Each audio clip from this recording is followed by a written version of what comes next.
Hey everyone, welcome back to another PNSO review. Today we'll be taking a look at Isaac, the Sauropelta. Finally, one of the long-lost PNSO figures that were claimed by the shipping gods is finally returned to me. This figure was in my state, I think on December 7th, and it got lost in transit to the next post office. It just disappeared into a black hole, and it finally popped back up on the radar yesterday, and it finally got delivered to me today, and I could not be happier. Yeah, I understand it was the holiday shopping season and there's a pandemic going on, but man, the post office is an absolute mess right now. PNSO has been absolutely relentless with this prehistoric animal models line. They've given us a new release pretty much every week since the beginning of October, since PNSO roared back onto the scene, and it's just been nonstop. I heard that they have a figure planned every week until at least February, and you know what? I'm okay with that. We've gotten a lot of small offerings from other companies this year, like Safari. I have no clue what's going on with Papo this year with their prehistoric animals. And Collect Day seems like they dialed it a little bit back. So, yeah, PNSO is definitely filling our dinosaur needs lately. And it's been a very herbivore heavy line. Very few carnivores. We've only gotten three, the Spinosaurus, the T Rex, and the Chintosaurus so far. And you know what? I'm okay with that. I feel like carnivores are always more popular in other companies' toy brands, and I'm glad PNSO are giving our little plant eaters some attention. So, anyways, before we take a closer look at Isaac, let's just take a quick look at the packaging. This figure comes in the standard PNSO prehistoric animal models packaging that we've been seeing since the line debuted last year. You got a nice full art picture of Isaac on the front, and then on the top of the box, you have a close-up of the Sauropelta. And just like every other PNSO figure, you get a nice little pamphlet that has a very childlike story about this animal inside. You got a nice full-out picture of Isaac and another close-up of the head. And right up here, you have a nice skeletal of the Sauropelta. So that will do it for the packaging. Let's take a closer look at Isaac. So let's start with a nice 360-degree view of Isaac. This is a really well done figure. However, I do have one, I don't even know if it's a complaint. It's just something I'm trying to wrap my head around. There's some design choice in this figure. I cannot figure out why PNSO did it, but we'll get into that a little bit later on in the review. Paint-wise, I think the figure looks great. The main body is a dark gray color, and you have this lighter gray that picks out all those scoots and knobs on the armor. The tail is very long, which is a characteristic of Sauropelta. That tail was pretty much the entire length of the main body, and that is beautifully represented on this figure. You have a little bit of pink and orange along the face and neck. The armor plates and spikes are beautifully sculpted, and the figure is in a nice walking pose. That front leg is just lifting up like this animal's about to take a step forward. So all in all, a nice looking figure. Alright, let's just do a couple quick measurements. This figure is about 7.25 inches long from the tip of the snout to the tip of that long tail, and just about 2 inches tall to the top of the hips right there. So Sauropelta in real life was just over 17 feet long, so I'll put this figure just under that 130 scale range. Alright, let's zoom in and take a look at some of the finer details on this Sauropelta. Just like all the new figures this year in the prehistoric animal models line, PNSO has really amped up the detail and sculpting they've put into these figures. If you have any of the figures from last year, they're not as detailed and nicely painted as these newer figures. You just put them side by side. They feel like they come from two totally different companies.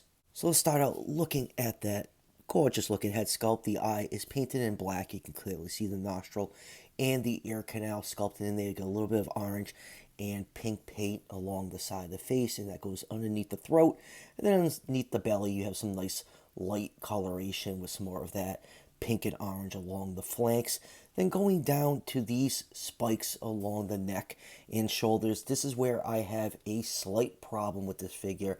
You know, all the reconstructions I've looked at of Sauropelta has this larger row of spikes along the top of the neck, with this larger spike sticking up above the shoulders. Now, they seem to have reversed it on this figure. You have that smaller row, which is normally down here as the top row, and then you have that larger row along the bottom. The problem I have is, on all those reconstructions, there are only 4 large spikes in this row, and for some reason PNSO has added a 5th spike, and I really spent some time trying to find if there was like a new research paper on Sauropelta that kind of changed the armor arrangement because, Sauropelta is a very well-known nodosaur. We actually know, pretty much how the armor looked on this animal. There's been multiple specimens found with the armor found as it would be in life. So it's a very odd choice. And the only thing I could find was one random reconstruction on a Twitter account that I found while doing my Google search of the larger spikes for the bottom row, and that reconstruction only had 4 spikes. I'm trying to figure out where this 5th spike came from, and then I was looking at the little pamphlet that came with this figure. Let me just reach down and get it. You can see whatever specimen they use for the skeletal. That larger row of spikes is grayed out, which means I guess it's not a known element, maybe I guess to this particular specimen. So if anyone knows if the armor placement on Sauropelta has been changed recently, let me know in the comments, because it's really bugging me. Everything I look at just has these spikes reversed, and for some reason this one just has a 5th spike in that larger row. And I have to say, this armor placement does make sense to me. The size of this animal are more exposed, and it would make sense to have this larger shoulder spike lower on the animal to, deflect predators trying to get to its soft underbelly. So yeah, it's just, I don't know, it's just weird. It's just kind of bugging me.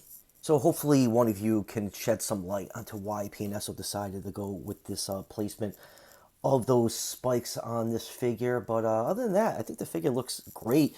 The armor on the back is really well done. You can see all those scoots and nodes are nicely picked out in light gray paint. You have all this nice dark paint over here with a nice dark wash over it to bring out all that beautiful armor plating detail. You can see some larger plates along the thighs and front legs. The front feet are nicely sculpted. Same thing with the back legs.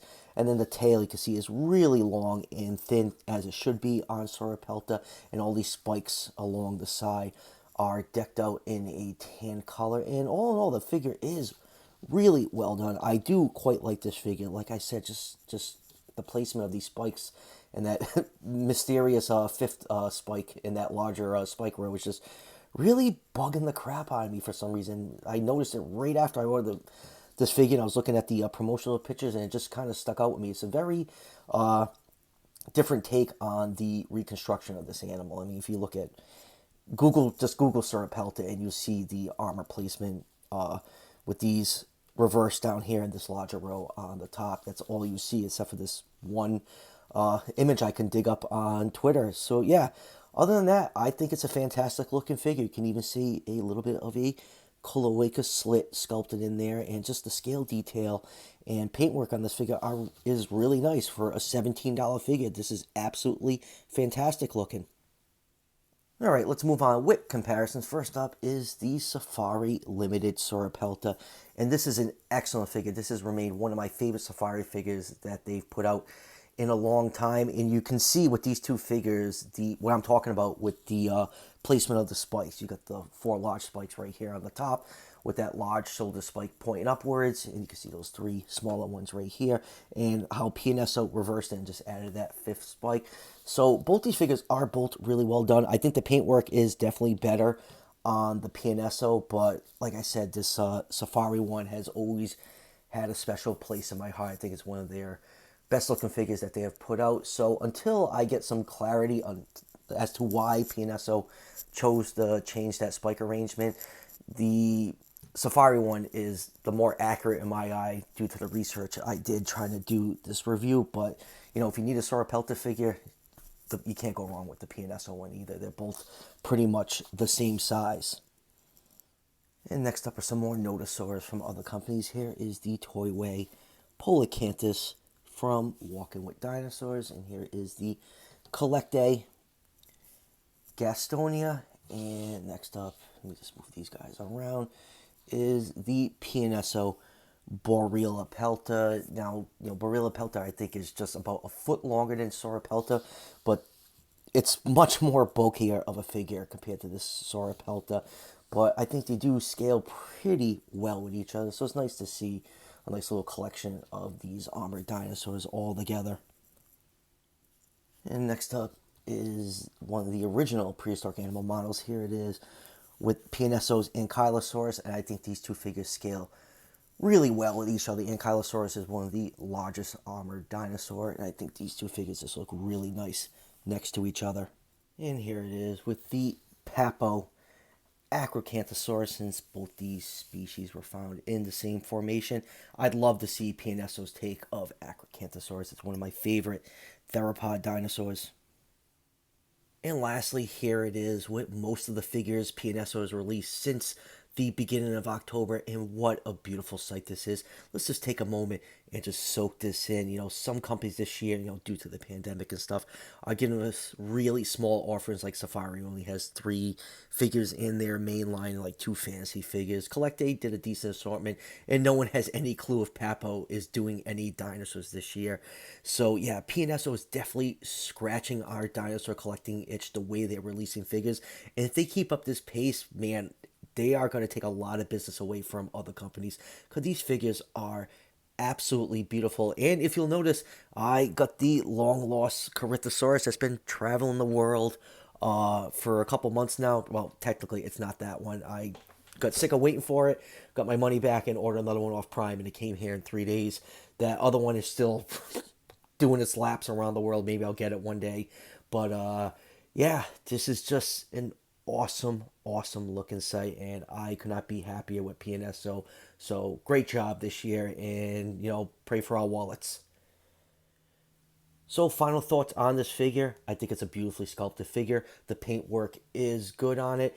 Like I said a few times, my only issue with this figure is the placement of those spikes on the body.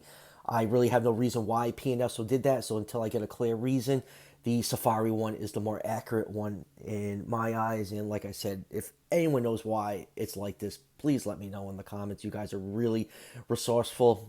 I spent a couple days searching, trying to figure out why these spikes are placed like that. I could not come up with anything. So yeah, I do recommend this figure. I think this whole line has been absolutely fantastic this year.